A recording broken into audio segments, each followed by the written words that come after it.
Olá, meus caros ouvintes, sejam bem-vindos a mais um episódio do Papo Solto. E hoje eu trago para vocês duas incríveis novidades. A primeira aparição da nossa colega Letícia Braga Oi, gente, tudo bem? e também a nossa convidada especial, Bruna Prejuízo. Oi, gente. Elas e eu, sua apresentadora Laris Lima, vamos falar um pouco no episódio de hoje sobre a origem da internet e como ela ajudou no jornalismo. Então, puxa a vinheta.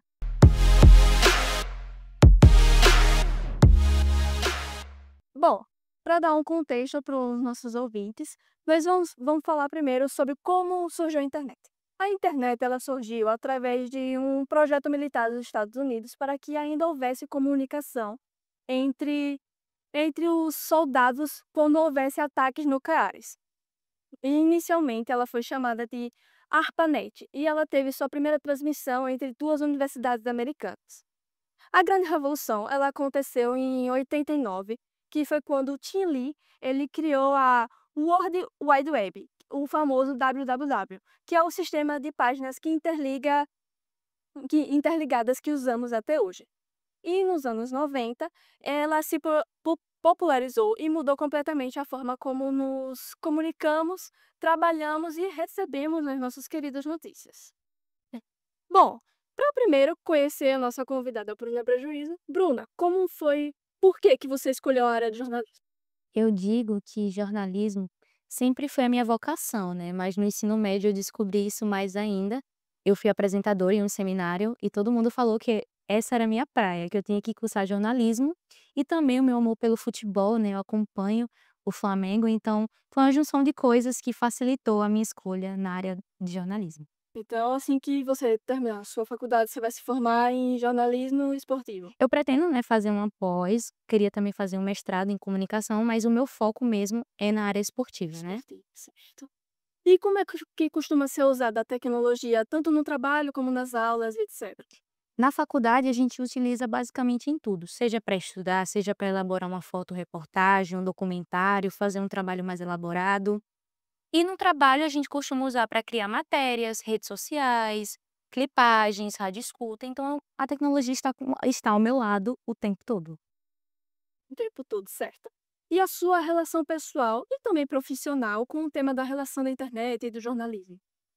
Eu gosto muito da internet, né, eu sempre crio conteúdos, eu acho que é uma porta de visibilidade para nós profissionais e abre muitos horizontes para quem está começando, que é o meu caso, né, a gente é visto por todo mundo, né, então é uma ferramenta que eu gosto muito e utilizo. A senhora acha que mesmo sem a Guerra Fria, A internet teria surgido de uma outra forma? Eu acho que sim, acho que poderia ter surgido de outro jeito, de outro ritmo, de outro desenvolvimento, mas, sejamos sinceros, né, após a Guerra Fria veio a globalização, que tornou o mundo uma aldeia global e facilitou a internet, né. Mas eu acho que sim, não desse jeito tão rápido como veio a internet, mas de outro modo, mais menos acelerado como foi, mas sim. a senhora acha que mesmo sem a Guerra Fria, a internet teria surgido de outra forma? Acho que sim, Letícia, de um jeito menos acelerado, de outro ritmo, de outro desenvolvimento, como a gente sempre fala, né? A globalização é uma aldeia global e facilitou a internet hoje em dia. Mas eu acho que se não houvesse isso, de outro jeito, existiria a internet. Não essa bomba que é hoje, mas de um ritmo menos acelerado. Mas sim, E existiria. que outras formas você acha que poderia ter surgido? Eu acho que num contexto menos acelerado, né? As notícias correm a todo momento. Como vê a globalização, o mundo ficou mais conectado, né, então acho que se não houvesse a Guerra Fria, não possibilitaria isso. Por meio dos jornais antigos, de qualquer maneira iria acabar se manifestando. E isso por meio dos jornais, eu acho que isso por meio dos jornais, por meio da liberdade de expressão das pessoas, a gente ia se conectar de algum jeito Uhum. e ia chegar até os dias de hoje. Ou seja, algum jeito ia acontecer essa internet, só que eu acho que a Guerra Fria deu uma impulsionada com. No Brasil demorou mais um pouco, né, eu digo que a assessoria de imprensa no Brasil começou depois dos governos federais, né, os governos federais que impulsionaram a assessoria de imprensa estar no mercado. Então acho que sim, existiria, mas não do ritmo que é hoje. É. A arte também envolve o jornalismo e a junção com a internet. Com certeza, a arte é a expressão mais plausível que eu conheço e arte tá no jornalismo, a gente está aqui presente, é uma expressão de arte, então sim, é uma junção de coisas.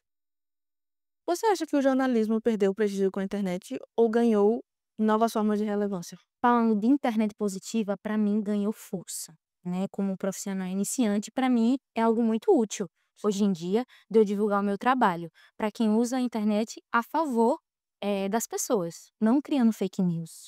E também para os estudantes, para sua turma, para você, etc., também é muito mais fácil você, tipo, conseguir algum emprego no futuro Sim, por conta das suas postagens. sim, quando a gente é visto, a gente é lembrado, né? Sempre tem essa frase. E a gente ter um portfólio na internet, né, é maravilhoso, é uma porta incrível para o sucesso. Então é muito bom. Você tem sua página profissional para fazer suas Eu uso meu Instagram, né? pessoal? Eu uso meu Instagram, também sou cronista em uma página de futebol, que é a O Bendito Seja Futebol, onde são cronistas mulheres.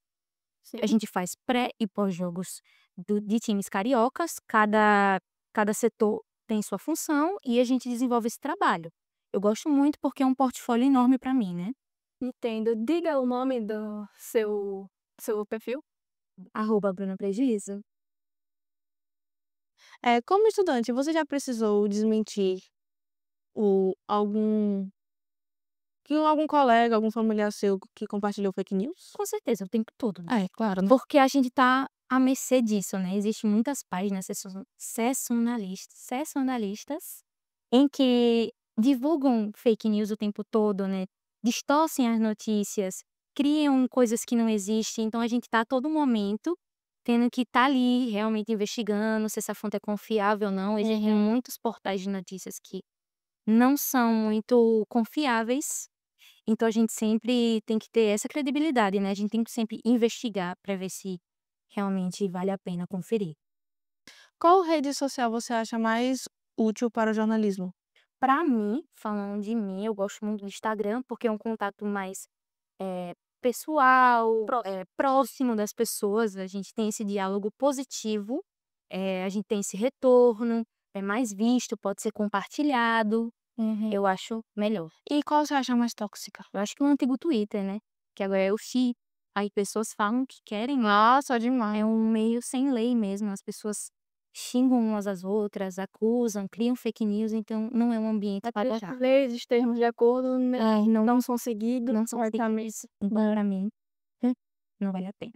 Mas agora falando de hoje em dia, sobre a sua área que você deseja fazer a pós-graduação, como é que você avalia o jornalismo esportivo hoje em dia? O jornalismo esportivo é a minha paixão, né, então eu tô sempre atenta, sempre acompanho, gosto muito de como está atualmente, a gente evoluiu bastante, né, quebramos muitos tabus, hoje temos uma narradora mulher na TV Globo, então a gente evoluiu bastante positivamente, né, o mercado tá sendo bem mais valorizado do que antigamente, então melhoraram muitas coisas.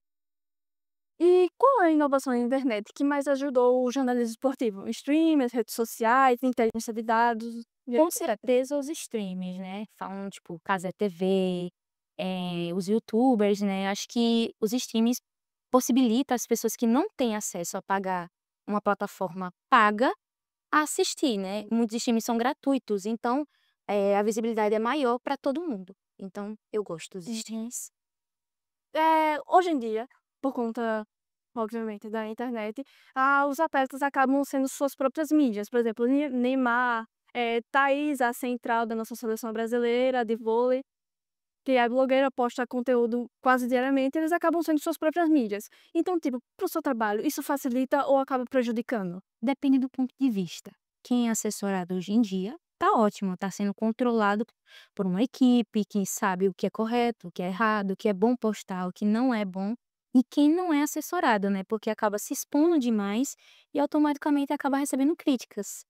Então tem que ter essa assessoria, eu acho que é muito importante ter um acompanhamento, Tem que ter o controle. que tem que ter um controle, porque senão a casa desanda, né? Começa as críticas, você expor demais o atleta, às vezes não é bom, deixa a equipe, que também faz parte do time, vulnerável. Então eu acho que quem é bem assessorado não tem problema se expor, porque vai ter uma pessoa acompanhando diariamente. Agora quem não, se prejudica.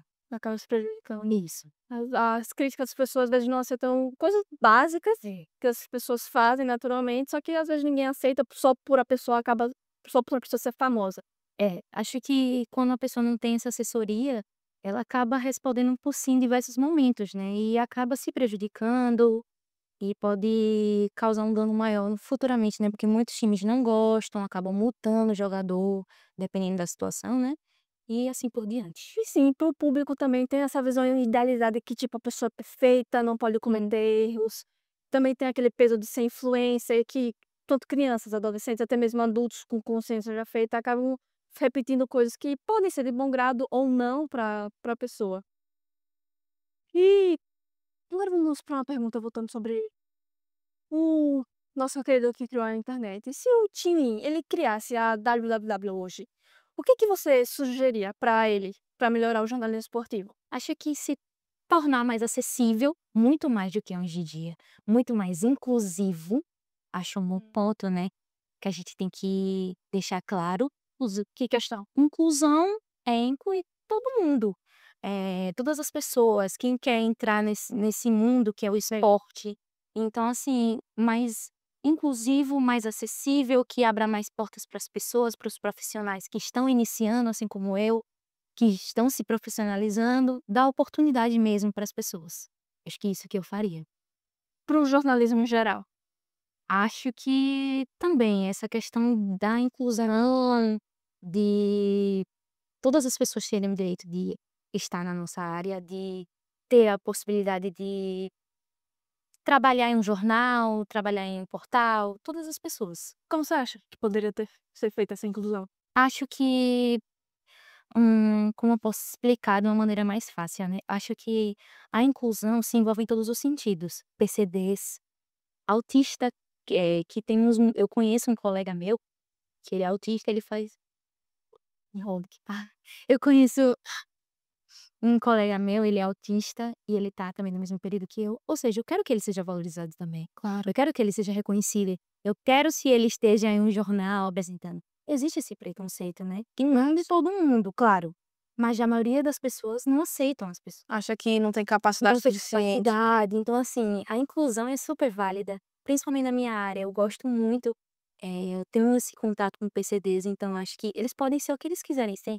Ainda assim, falando sobre inclusão, eu achei muito maneiro aquela página que você falou de ter só mulheres. Isso, sim. Eu achei muito interessante do jornalismo, mas assim, você como mulher negra, você já sofreu algum tipo de preconceito?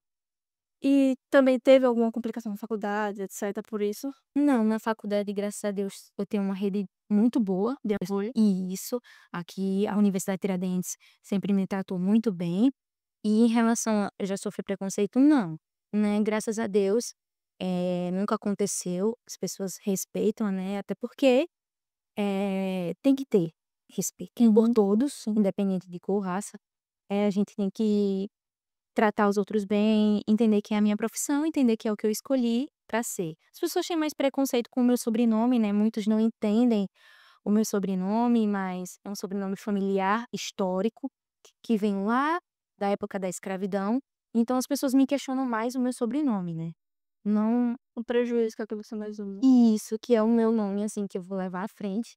Meu sobrenome surgiu lá da época da escravidão, onde as pessoas não podiam escolher seus sobrenomes. Quem escolhia os sobrenomes eram os senhores de engenho. Sabia. Então eles escolhiam quais nomes? Espada, Prejuízo. Então a minha linhagem segue até hoje, tenho muito orgulho. Sim, muito interessante Eu tenho isso. muito orgulho do meu sobrenome, levo adiante pra onde eu for, sobre o meu prejuízo. Eu gosto disso, é minha identidade, né, é quem eu sou. Então eu levo adiante. Vai seguir em gerações o sobrenome? E isso, meus filhos, meus netos, eu pretendo, né, claro. Quero que minha família toda, assim, todo mundo tem prejuízo e vamos seguir adiante. Que ótimo. Será que algum dia, na sua opinião, a inteligência artificial substituirá narradores e comentaristas? É porque a IA ela já resume, É, já já. escreve sobre jogos. Pesquisa também, muitas coisas. Sim, pesquisa. Tem influenciadores atualmente usando, influenciando a utilizar. Sim, a IA é uma ferramenta, né, que explodiu nos Uhum. últimos anos. É muito boa de usar, mas eu acho que não. É muito melhor ter um narrador, uma narradora, falando 90 minutos de um jogo, o sentimento é diferente, né? Com certeza. A emoção é diferente, seja no futebol, seja no vôlei, seja no handebol, precisa ter alguém comentando sobre o jogo. Claro. E a inteligência artificial não pode substituir isso. Uhum. Então, acho que não. Não quero pensar nesse jeito da inteligência artificial substituir a minha profissão. Acho que ela pode agregar, pode nos unir, não separar. Mas é porque ultimamente anda tendo essa onda de máquinas substituindo pessoas, principalmente em mercados.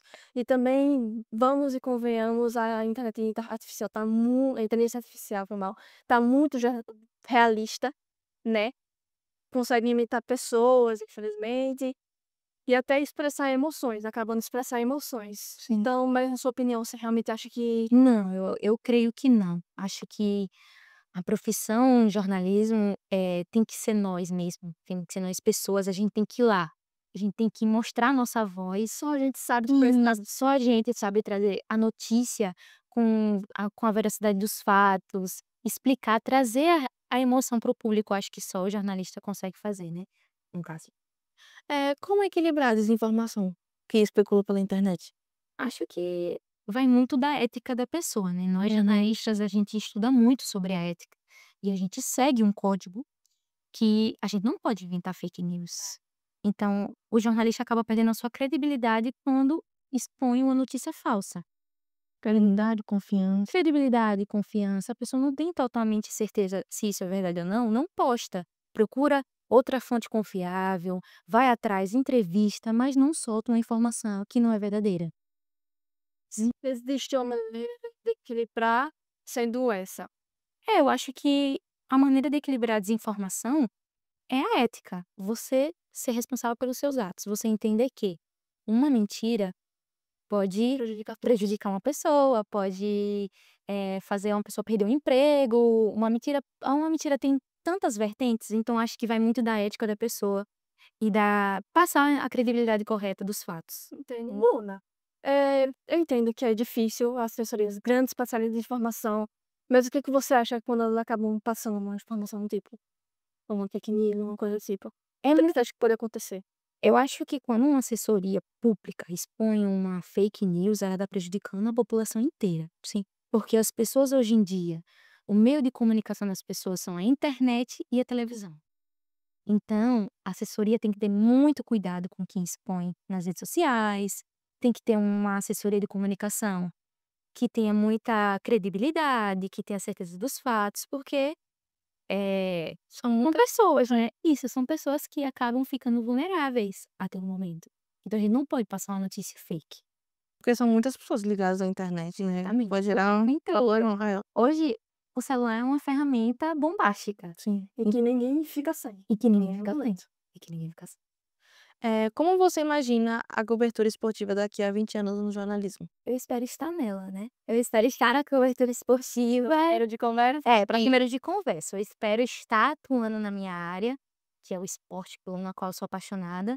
E eu espero que, como comentei com vocês, né, mais acessível, mais inclusiva, mais participativa, que tenha mais uma rede geral, todo mundo junto, que os profissionais trabalhem com ética, que não passem desinformação, que não passem fake news, que aí sim vai ter. Eu tenho muitos planos, eu espero estar nessa fase, né? É muito interessante. Uhum. Mas eu acho que Ou tecnológica? Bom, eu não sei o que esperar, porque já tem tanta tecnologia. A gente consegue acompanhar, assim, no futebol, falando futebol que é a que eu mais acompanho. A gente ouve eles lá. A gente consegue até ouvir. Então, assim, não sei o que esperar da tecnologia. Eu espero que esteja muito melhor do que hoje em dia, se for possível. Para que não espalhem todo E isso que não espalhe tanta fake news, porque o esporte é assim, eu acho que é uma rede de mais fake news que você possa existir. Nossa. É jogador vendido? Não, não é jogador vendido. É jogador que vem? Não, jogador não vem. Fake news. Então, assim, a todo tempo no mercado esportivo a gente passa por fake news. Sim. Então, obviamente, eu tenho os meus jornalistas que eu mais confio e tem aqueles que eu fico ali. Vamos aguardar um pouquinho, vamos ver se tem. Será que é mesmo? Será que é mesmo? Porque já soltou fake news e eu já não tenho tanta credibilidade Confiança, né? quanto os meus confiáveis. Também acontece muito, muito comigo, que eu vejo lá uma notícia do jogo que eu acompanho, do meu time.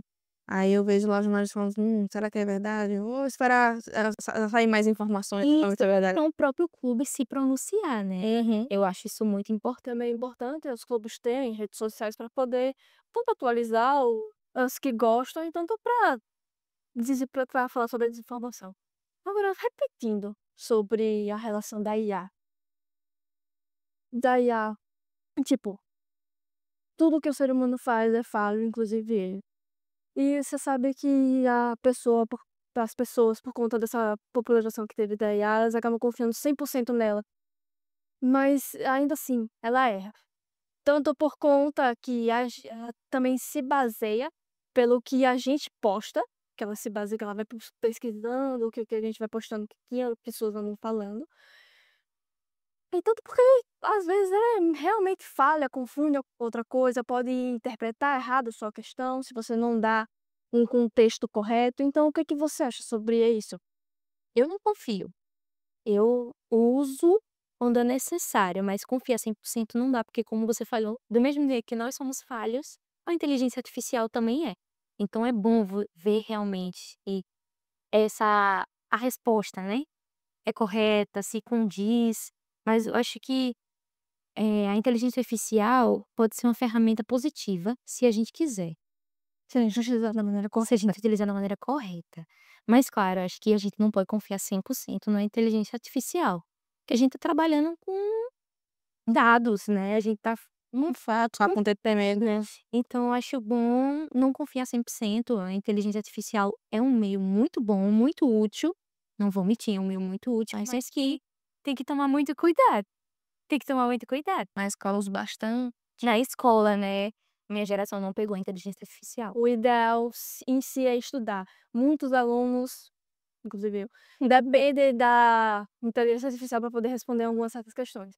Mas muitas dessas questões eu acabei chegando no professor e o professor falou: olha, isso está errado. E foi a própria inteligência artificial que me deu essa resposta. Os professores sabem, tá, eles estão ligados a todo momento. Tem uma própria IA que detecta IA, né? Tem essa. Doideira. Vocês que copiam e colam redação, tem Pelo amor de Deus, não façam isso. Gente, os professores sabem. sempre salto. Sabe? Eles lerem as questões. Tipo assim, pelo formato até como ela é a escrita. O professor sabe que escreve tudo aquilo bonitinho, sabe? É, Bem elaborado, bem contextualizado, O professor sabe, a gente escreve. tem repetições, né, tem aquela coisa. Os professores sempre Aí chega na hora da prova, a gente também lê a prova e fala: professor, que palavra é essa aqui? Aí vê, tá lá no texto a palavra. basicamente é isso. Agora, por último, falando sobre o racismo no, no esporte em geral, não só no futebol. O- Como é que você acha, como é que você lida com isso quando você vê acontecendo ao vivo? O que que você acha sobre as campanhas em que acontecem e etc. Eu acho que as campanhas precisam ter mais voz, né. Acho que é um assunto muito delicado, eu fico muito triste, porque eu me coloco no lugar. Então, ainda existe racismo, o que é muito errado. Principalmente na parte esportiva, a gente vê o tempo todo o jogador sendo chamado de macaco. ridículo. Então, assim, acho que a gente precisa de voz. Se nossa causa, ela precisa ser mais ouvida, ela precisa ser mais respeitada, as leis precisam ser mais Rígida. rígidas. A gente tem que ter, mais respeito à nossa cor, as pessoas têm que ter respeito por quem a gente é. E acho que é muito difícil isso. Isso não é diferente por conta da sua cor. Exatamente. Continua sendo ser humano, continua a sentir. A gente sente as mesmas dores. Toda vez que eu vejo um episódio de racismo, eu acabo sentindo também, porque eu me coloco no lugar da pessoa, porque eu também sou negra. Então, é um peso muito grande a gente ouvir pessoa sendo chamada de macaco. Por quê? Então, eu acho que as campanhas têm que ser mais trabalhadas, as leis têm que ser mais rígidas e a gente tem que ter respeito pelas pessoas. Se conscientizar mais, né? E Ter mais empatia. ter mais empatia pelo próximo, ter respeito, acima de tudo. Só uma dúvida minha mesmo. O que é que eles fazem quando quando um torcedor que está ali ach faz um ato racista ou desrespeitoso com o Então, jogador? Se eles fazem segurança, alguma coisa? então, Vinícius Júnior, ele fez uma nota, entrou em contato com Assessoria. a a liga responsável, né, pela competição e exige, né, que o time investigue essa pessoa, que o torcedor que fez isso seja preso, porque isso é um crime, racismo é crime. Então, ele exige direitos que é dele, né? Que é fazer com que isso não se repita mais. Só que hoje em dia as campanhas não estão sendo tão ouvidas. A gente precisa levar isso adiante, precisa fazer com que a nossa voz seja ativa, né? Racismo é crime, as pessoas têm que entender isso. Em qualquer âmbito, em qualquer lugar, em qualquer situação, é crime e não pode ser feito. Só para lembrar, eu concordo plenamente com esse tipo de situação, mas como profissional do jornalismo e etc., quem cuida do campo esportivo, o que é que você acha quando os jogadores param o jogo quando tem algum tipo de desrespeito? Eu acho válido. Acho que é uma resposta. A gente Sim. não pode se calar. Sim. Todo, todo movimento que for para levantar a nossa voz, eu super apoio. A gente tem que mostrar a nossa causa, a gente tem que impactar as pessoas de algum jeito. E só as campanhas não é suficiente hoje em dia. Então, eu apoio, eu acho válido. Acho que a gente tem que respeitar as pessoas pela sua cor, por qualquer coisa, a gente tem que respeitar, então eu concordo. Estou reforçando, novamente, concordo totalmente com a opinião de Bruna, mas o que é que você acha, dependendo do ponto de vista, atrapalha o profissional? Não o atleta, mas quem está por trás. Técnico, quem está ali fazendo avaliação, os psicólogos esportivos, você acha que atrapalha quando para o jogo? Depende do ponto de vista, né, acho que por uma causa dessa, é mais social, é mais empática. As pessoas têm que entender Não é profissional. que não vai além do Profissão. futebol, né, vai além de todos os esportes. É um ato de racismo sendo feito ali. A gente tem que reagir de algum jeito. E se for um jeito de parar, acho que é válido, acho que a gente tem que responder de algum jeito. Além das campanhas, a gente tem que responder, a gente tem que trazer voz, né. Eles têm que ser ouvidos de algum jeito, não eles têm que parar o jogo. É desrespeitoso? É, pelo jogo, mas também muito mais desrespeitoso com eles que estão sendo E a sofrendo torcida racismo. tem que entender a situação, e graças a Deus as torcidas entendem, né, que tá parando o jogo por conta de um motivo plausível, Sim. que é um motivo de uma causa que as pessoas não têm empatia quando fazem isso, então os jogadores reagem de algum jeito. Se for parando o jogo, a torcida tem que entender que aconteceu um ato de racismo, além das campanhas, eles precisam se manifestar de algum jeito para chamar a atenção das pessoas e essa causa ser ouvida. É isso que eu penso. Sobre os torcedores que estão perto da pessoa que cometeu o ato de racismo ou de algum outro tipo de preconceito, acaba acontecendo e obviamente a pessoa, com toda a razão do mundo, acaba se frustrando, acaba se irritando, mas acaba perdendo a razão porque agride. Eu acho que quando a gente já parte pra violência, já perde todo o sentido. A violência é o pior dos casos. E infelizmente isso acaba acontecendo. Isso, muitos jogadores ficam frustrados, muitos passam por depressão, por ansiedade, porque acabam, passando por uma vulnerabilidade, né. Por isso que é importante, eu sou muito a favor, todos nós temos terapia, Sim, com certeza. porque é o que salva as pessoas hoje em dia. Por mais que não tenha problemas psicológicos. Por mais que não tenha problema, acho que todo mundo precisa fazer terapia. Sim. Pra a ciência da alma é essencial para todos. Então, é muito bom você ter a sua saúde mental equilibrada, para você nesses momentos saber como reagir. Sim. Porque nesses momentos você tem que ter a calma e recorrer às justiças. Inteligência emocional. E isso é muito importante ter nesses momentos, procurar a delegacia mais próxima, procurar uma rede de apoio mais próxima para você saber o que fazer adiante. Quando você parte para agressão, você perde Total razão. os 2 acabam, o erro não passa por cima do outro, mas acaba piorando a situação, assim, Piora né. a situação. Então a gente tem que evitar esse meio de violência, acho que super importante fazer terapia para ter noção do que está acontecendo e não se frustrar, porque a vida tem que continuar. Porque Não se pode parar. não tiver controle na cabeça, a pessoa acaba se estourando e Isso, exatamente. Ainda assim, falando sobre psicologia, concordo plenamente com você sobre você ter falado que todo mundo precisa de terapia. Até porque, gente, por mais que a gente tenha ali nossos amigos, todo o apoio do mundo, tem coisas que a gente acaba só falando pro psicólogo, entende? Sim.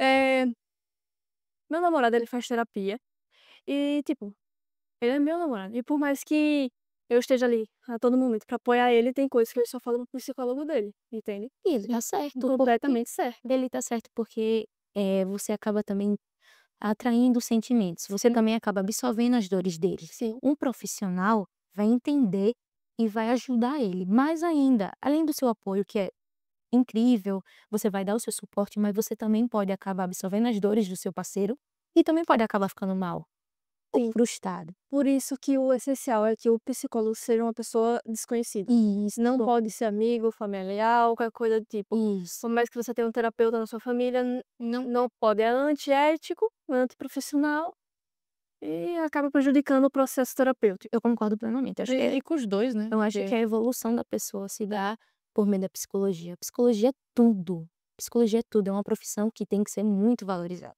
Porque é a nossa saúde mental. Sim. Envolve tudo no nosso dia a dia. Nosso humor, se a gente tá ansiosa ou não. Lidar com pessoas complicadas. Lidar com as pessoas, lidar com nós mesmos. Sim. Demanda Complicado. de muita pressão. Ainda mais quem tem uma rotina muito puxada. Ainda mais atletas que vivem sob pressão. Os atletas, eles vivem sob pressão. Nós, jornalistas, também, o tempo todo tendo que passar notícia, informação, a todo tempo tendo que passar informação para as pessoas. Então, a gente vive sob pressão. Então, é muito importante ter essa rede de apoio Sim. envolvendo a psicologia. Então, eu não sou atleta, mas desejo ser atleta profissional de vôlei. Fé em Deus. Ela vai estar me entrevistando um dia. Bem, Deus. E, tipo, eu não sou atleta, mas eu treino sim vôlei. Tipo, ontem foi um dia muito cansativo pra mim. Foi o meu primeiro dia do clube de vôlei, não de vôlei, mas do clube de vôlei. E foi muito cansativo pra mim, tanto por conta do treino, porque eu não estava acostumada, porque eu tinha parado do vôlei, e também por conta que eu acabando tendo ensaio de quadrilha. E, tipo, eu fiquei muito cansada, tô dolorida até agora. E, tipo, no dia, quando eu cheguei em casa, eu cheguei estressada, me acabei de chorar no banho. Fiquei muito frustrada, porque de cansada não tinha nenhum motivo pra chorar. Mas, tipo, eu peguei coisa do passado, peguei coisa aleatória do cansaço todo mental. Eu me acabei de chorar, que eu não tô acostumada com isso. E olha que eu nem sequer sou atleta Então, acho ainda. que quando você tem uma rotina muito puxada, e quando isso acontece diariamente, nosso corpo sente.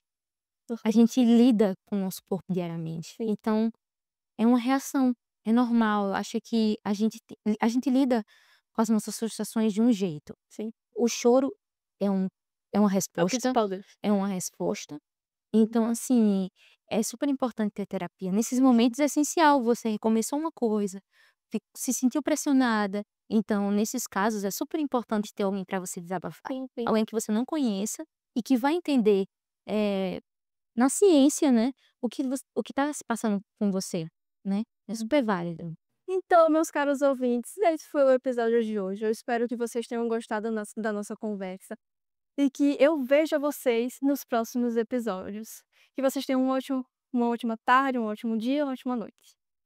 Tchau! Tchau, gente.